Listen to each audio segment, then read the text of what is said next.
सुंदरपुर गांव में दो बहनें रहती थीं, जिनके नाम थे सीता और गीता। दोनों का स्वभाव और रूप बहुत अलग था। सीता एक शांत, आज्ञाकारी और मेहनती लड़की थी, जबकि गीता अपनी सुंदरता के कारण सभी का ध्यान आकर्षित करती थी, लेकिन वो घमंडी और अहंकारी थी। सीता घर के सभी कामों को बड़े प्रेम और समर्पण से करती। गीता हालांकि सुंदर होने के बावजूद घर के कामों से बचने की पूरी कोशिश करती। वो अपने रूप को लेकर बहुत घमंड करती। गीता, क्या तुम मुझे साफ सफाई करने में मदद करोगी? मैं? और साफ सफाई? तुम्हारा दिमाग तो ठिकाने पर है। ये घर के काम मुझसे नहीं होंगे, इससे मेरी सुंदरता पर बुरा असर होगा। तुम्हारा रूप कितना साधारण है, तो तुमने अगर ये काम किए भी तो कोई फर्क नहीं पड़ने वाला। रूप तो एक दिन मुरझा जाता है गीता, पर मेहनत और सच्चाई हमेशा बनी रहती है। मुझे खुश रहने के लिए सुंदरता की जरूरत नहीं है। मैं जो हूँ, जैसी भी हूँ, खुश हूँ। तुम्हारी बातें मुझे कभी समझ नहीं आती हैं सीता। अगर तुम खुश हो तो तुम मुझे क्यों बोल रही हो काम में हाथ बटाने के लिए? ताकि तुम भी ये सब काम सीख सको। देखो, मुझे नहीं सीखनी ये सारी चीजें, समझी? एक दिन एक उत्सव के दौरान एक प्रतियोगिता के बारे में घोषणा की गई। सुनो सुनो सुनो, गांव की सभी महिलाओं के लिए खुशी की बात है। हमारे गांव में एक बहुत बड़ी सौंदर्य प्रतियोगिता आयोजित की गई है। अरे वाह, क्या बात है। और इतना ही नहीं, इस प्रतियोगिता को जज करने के लिए शहर से जाने माने हीरो राजेश कुमार आने वाले हैं। क्या बात है, बढ़िया। और जो महिला प्रतियोगिता जीतेगी उसे राजेश कुमार के साथ उनकी फिल्म में काम करने का मौका मिलने वाला है। ये सुनकर सभी महिलाएं और लड़कियां खुशी से झूम उठी, लेकिन गीता, जो अपनी सुंदरता पर गर्व करती थी, सबसे ज्यादा खुश हुई। उसने ठान लिया कि वो इस प्रतियोगिता में भाग लेगी और जीतकर सभी को अपनी सुंदरता का एहसास कराएगी। साथ ही राजेश कुमार के साथ काम करेगी। पर गीता की ये खुशी झट से फुर्र हो गई जब उसे पता चला कि सीता भी इसमें शामिल हो रही है। वाह, मानना पड़ेगा तुम्हारे आत्मविश्वास को। ना रंग, ना रूप, और चली हो प्रतियोगिता जीतने। गीता, तुम अपनी बड़ी बहन से ये कैसी बातें कर रही हो? तो और क्या करूं बाबा, उसे भी पता है कि वो प्रतियोगिता मुझे जीतनी है। अगर मैं उसमें जीत गई तो मैं राजेश कुमार के साथ काम कर सकती हूँ। हाँ, तो बात क्या है? ये सीता, उसने जानबूझकर इसी प्रतियोगिता में भाग लिया है ताकि वो मुझे हरा सके। मेरी भलाई तो ये देख ही नहीं सकती।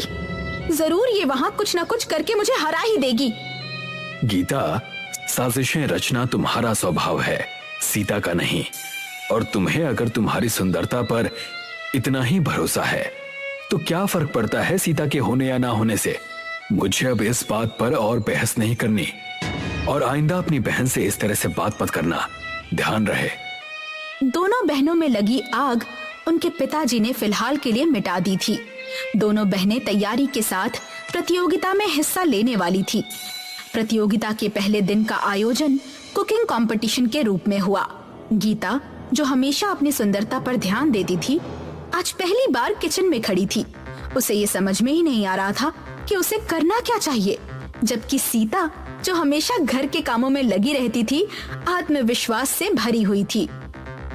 अरे बाप रे, यहाँ तो एक से बढ़ के एक प्रतियोगी है। मैंने तो कभी किचन में काम किया भी नहीं है, अब मैं ये कैसे करूँगी? जैसे ही कुकिंग की शुरुआत हुई, गीता को अपनी बातों पर यकीन नहीं हुआ।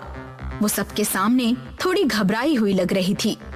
वहीं सीता ने अपनी साधारण सी पकवान की विधि के साथ शांति से काम करना शुरू कर दिया। गीता ने घबराहट में जल्दी जल्दी पकवान बनाने की कोशिश की, लेकिन उसके पकवान सही से नहीं बने। अंत में जब निर्णायकों का फैसला आया तो सीता के पकवानों ने सबका दिल जीत लिया था। तो दोस्तों, पहले तो मैं बता दूं कि सारे प्रतियोगियों ने काफी मेहनत से पकवान बनाए, लेकिन इस पहले राउंड की विजेता हैं मिस सीता। तालियां। अरे वाह, क्या बात है। सीता का नाम सुनकर गीता नाराज हो गई। आखिर उसे जिस बात का डर था वही तो हो रहा था, लेकिन उसने हार नहीं मानी। उसने अगले दिन के लिए जमकर तैयारी करने की ठान ली। पहले दिन के पहले राउंड से गीता इतनी थक गई थी कि वो घर जाकर चुपचाप सो गई। प्रतियोगिता के दूसरे दिन की शुरुआत हुई। सारे प्रतियोगी बहुत उत्सुक थे, लेकिन गीता आज भी काफी डरी हुई थी। पिछली रात गीता ने अपनी तैयारी को नजरअंदाज कर दिया और जल्दी सो गई। अब उसे इसका पछतावा हो रहा था। अब डरने से क्या होगा, सोने से पहले ये याद नहीं आया। सच, सीता की बात मानकर ये सारी चीजें सीख लेनी चाहिए थी।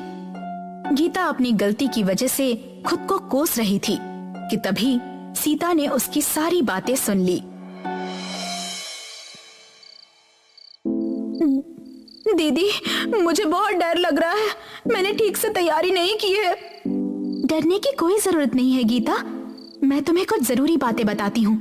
अगर मन से काम करोगी तो सब अच्छा होगा। सीता ने गीता को कुछ डिजाइन और सिलाई के टिप्स बताए। गीता ने उन्हें ध्यान से सुना और अपनी चिंता को दूर करने की कोशिश की। प्रतियोगिता शुरू हुई। सभी प्रतिभागी अपने अपने कपड़े लेकर काम में जुट गए। जैसे जैसे प्रतियोगिता आगे बढ़ी, गीता ने देखा कि सीता की सिलाई में कुछ असामान्य था। ऐसा लग रहा था जैसे कपड़े पर खुद ब खुद डिजाइन बन रहे हो। ये देखकर गीता की चिंता और बढ़ गई। दीदी, ये क्या हो रहा है? तुम्हारी सिलाई इतनी परफेक्ट क्यों है?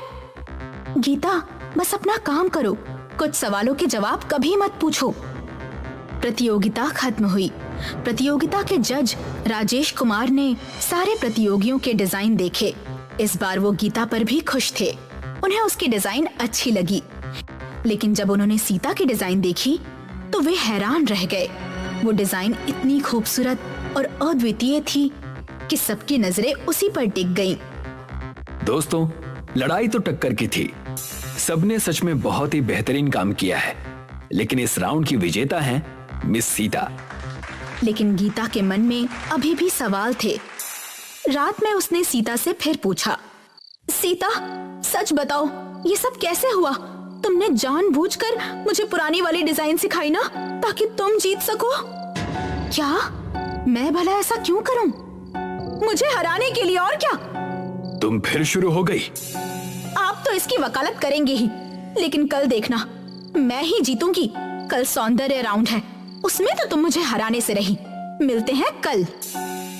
गीता कुछ भी करके सीता को हराना चाहती थी। उसने सोशल मीडिया पर ब्यूटी टिप्स खोजना शुरू किया। घंटों की खोज के बाद उसे एक रहस्यमय और अजीब नुस्खा मिला। लाल मिर्च का मास्क। पोस्ट में दावा किया गया था कि इसे लगाने से चेहरे पर तुरंत चमक आ जाती है। ये तो कमाल का नुस्खा लगता है। बस इसे लगाकर सीता को मैं हरा ही दूंगी। गीता ने बिना सोचे समझे इस मास्क को बनाने का फैसला किया। वो रसोई में गई। उसने लाल मिर्च पाउडर, शहद और दूध मिलाकर एक पेस्ट तैयार किया। पेस्ट तैयार करने के दौरान उसकी आंखों में हल्की जलन हुई, लेकिन उसने इसे नजरअंदाज कर दिया। थोड़ी जलन से क्या फर्क पड़ता है अगर मैं जीत गई तो? गीता ने मास्क अपने चेहरे पर लगा लिया। जैसे ही उसने इसे लगाया, उसका चेहरा गर्म और झुनझुनी महसूस करने लगा। कुछ देर बाद उसकी त्वचा पर जलन असहनीय हो गई। वो आईने के पास गई। ये क्या हो रहा है? मेरा चेहरा जल क्यों रहा है? आईने में उसने देखा कि उसके चेहरे की त्वचा लाल होने लगी थी, जैसे कि आग में झुलस रही हो। गीता का चेहरा धीरे धीरे सूजने लगा और उस पर मुहासे आने लगे। वो दर्द के मारे चिल्लाने लगी। ये मेरे साथ क्या हो रहा है? अब मैं क्या करूं? क्या करूं मैं? उसकी चीखें सुनकर सीता कमरे में आई। उसने गीता को देखा, लेकिन अब वो पहचानने लायक नहीं थी। गीता का चेहरा भयानक और विकृत हो चुका था। गीता, ये तुमने क्या किया? तुम यहाँ क्या कर रही हो? तुम्हारे चेहरे को क्या हुआ? कुछ नहीं, तुम निकलो यहाँ से। सीता गीता की हालत देखकर चौंक गई थी। गीता के चेहरे को क्या हुआ था, इसका उसे कोई अंदाजा नहीं था। सौंदर्य प्रतियोगिता का दिन आ चुका था। गीता ने लाल मिर्च का मास्क लगाने के बाद जो भुगता था, उससे उसका चेहरा विकृत हो गया था। लेकिन अपने घमंड और आत्मसम्मान को बचाने के लिए उसने किसी को सच नहीं बताया। वो एक नकाब पहनकर प्रतियोगिता में शामिल हुई। गीता, क्या तुम ठीक हो?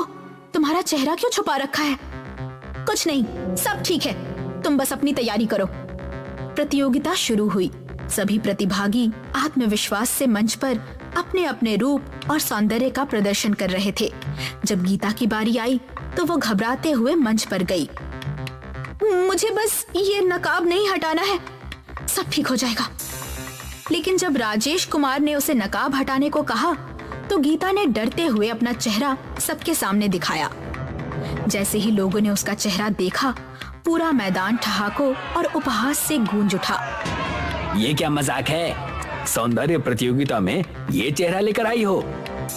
गीता का आत्मसम्मान चकनाचूर हो गया। उसकी आंखों से आंसू बहने लगे। उसे पछतावा हो रहा था।